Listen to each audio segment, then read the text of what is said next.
Hi welcome to సేదే సమీక్ష again. ఇది Pushpa 2 movie review కాదు, డిస్కషన్. దీంట్లో స్పాయిలర్స్ ఉంటాయి, సో మూవీ చూస్తేనే ఈ వీడియో చూడండి. అన్నిటికన్నా ముందు నేను చెయ్యి ముందుకు పెట్టి ప్లెచ్ చెప్తున్నాను. ఈ వీడియోలో చెప్పేవాడిని నాకు అనిపించినవి, నా వర్కౌట్ అయిన వర్కౌట్ కానీ నా ఎక్స్పీరియన్స్, నా ఒపీనియన్స్ అంతే, అంతకు మించి ఏది కాదు బ్రో. ఓకే, సో ఫస్ట్ నాకు సినిమా చూసినంతసేపు సుకుమార్ హీరో ఉన్నాడు, కానీ అక్కడక్కడ ప్రాసలు చెప్తూ త్రివిక్రమ్ హీరో వచ్చాడు, బోయిపాటి జోన్లోకి వెళ్ళింది, అరే చాలరే సాలే అంటూ పూరి చేయడానికి హీరో వచ్చాడు. అంటే ఇది సుకుమార్ తీసుకొచ్చాడు అనిపించలేదు నాకు. అల్లు అర్జున్ ప్రీవియస్ గా డైరెక్టర్స్ తో వర్క్ చేయడు కాబట్టి అక్కడక్కడ ఇన్ఫ్లుయెన్స్ కనిపించింది నాకు. ఇది నా ఒక్కడికి అనిపించిందా, మీకు కూడా అనిపించిందా అనేది కామెంట్ చేసి చెప్పచ్చు మీరు. అండ్ అల్లు అర్జున్ చాలా బాగా చేశాడు బ్రో. ఇంకొకటి నాకు బాగా నచ్చింది సాంగ్స్ ప్లేస్మెంట్ బ్రో. మామూలుగా మన తెలుగు కమర్షియల్ మూవీలో అరే ఫైట్ అయిపోయింది, కాంపిటీషన్ అయిపోయింది, ఇక్కడ అర్జున్ పాట పెట్టాలి ఇక్కడ అని చెప్పి ర్యాండమ్ గా పాట పెడతారు. బట్ ఈ సినిమా అలా లేదు. పాటలన్నీ కరెక్ట్ గా లైక్ ప్లేస్మెంట్ అయి ఉంటాయి, కరెక్ట్ ఫిట్ అయితే. అండ్ పాటలు కూడా బాగుంటాయి బ్రో. చూసేకి ఫీలింగ్స్, ఈ రెండు సాంగ్స్ ఎన్నిసార్లు నాకు తెలియదు వైటీ మ్యూజిక్ లో.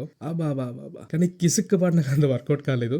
కానీ మళ్ళీ ఆ పాట కూడా ఫస్ట్ నుంచి ఏదో ఐటమ్ సాంగ్ పెట్టినట్టు కాకుండా ప్రాపర్గా బిల్డ్ చేసుకుంటూ కిసిక్ అంటూ, అది కూడా ఐటమ్ సాంగ్ కూడా కరెక్ట్గా ప్లేస్మెంట్ ఉంటుంది. So song placements 10/10 bro. 10/10 కాదు, ఎంతో కొంత.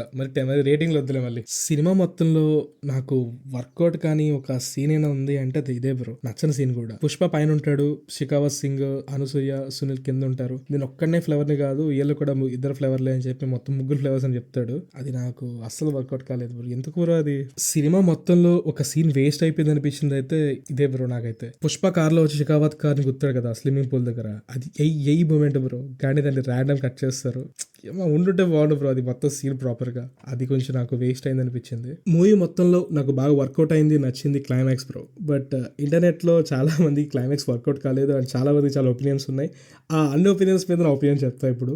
అందరూ అనేది ఏంటంటే లాస్ట్ కి పుష్ప వాళ్ళ అన్నైతే కలిసిపోవాలి, తన చైల్డ్హుడ్ ట్రామా అంతా సార్ట్ అవుట్ అవ్వాలి, ఇదే మ్యాటర్ అక్కడ. కానీ అది వాళ్ళ అన్నయ్య కూతురిని కాపాడేస్తే ఏముంది, అది బేసిక్ లైనే కదా, ఎప్పుడైనా చూసాం కదా అని చెప్పి వస్తుంది. బట్ అది ఎలా చూపించాలనేదే కదా. ఇప్పుడు ఎలివేషన్ అనేది బీజిఎం కూడా లైక్ ఎలివేషన్ వస్తుంది వేరు, కానీ ఎమోషనల్ ఎలివేషన్, ఆ సీన్ హ్యాండిల్ చేయడం చాలా ఉంటాయి. నేను అంతసేపు ఆ క్యారెక్టర్స్ ట్రావెల్ అయ్యా కాబట్టి లాస్ట్లో వాళ్ళ అన్న ఏది ఫీల్ అవుతున్నాడో నేను ఫీల్ అయ్యా. అంటే ఆ పశ్చాత్తాపం, ఇన్నాళ్ళు ఇలా ఎందుకు చేశాను రా అనే ఫీలింగ్ ఉంటుంది చూసా, నేను ఫీల్ అవ్వగలిగినది. అండ్ పుష్ప ఏది ఫీల్ అవుతున్నాడు అని కూడా ఫీల్ అయ్యాను నేను. సో లాస్ట్ క్లైమాక్స్ నాకు చాలా వర్కౌట్ అయింది బ్రో. గట్టిగా మాట్లాడితే లాస్ట్లో ఈ ఫైట్ సీన్ ఉంటుంది కదా అమ్మవారి దగ్గర, ఆ ఫైట్ సీన్ కన్నా నాకు ఈ ఎమోషన్ సీన్స్ ఏమి ఉంటాయి, అది ఇది నాకు బాగా ఎక్కాయి నాకైతే. అండ్ ఏదైనా పెద్ద డిసప్పాయింట్మెంట్ ఉంది అంటే అది ఫహద్ ఫాజిల్ క్యారెక్టర్ బ్రో. పుష్ప 1లో ఫహద్ ఫాజిల్ ని ఈయూ అని చూపించారనమాట.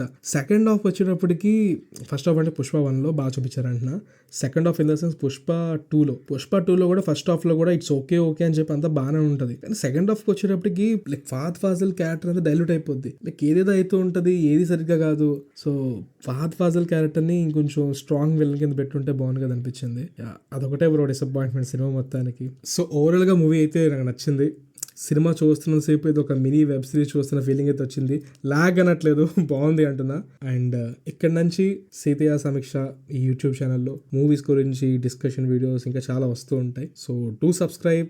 నచ్చితే ఇలాంటి ఇంకా వీడియో కావాలంటే సబ్స్క్రైబ్ చేయండి, నచ్చితే లైక్ చేయండి, అండ్ ఇంకా నచ్చితే మీ ఫ్రెండ్స్కి షేర్ కూడా చేయొచ్చు. And on that note, by.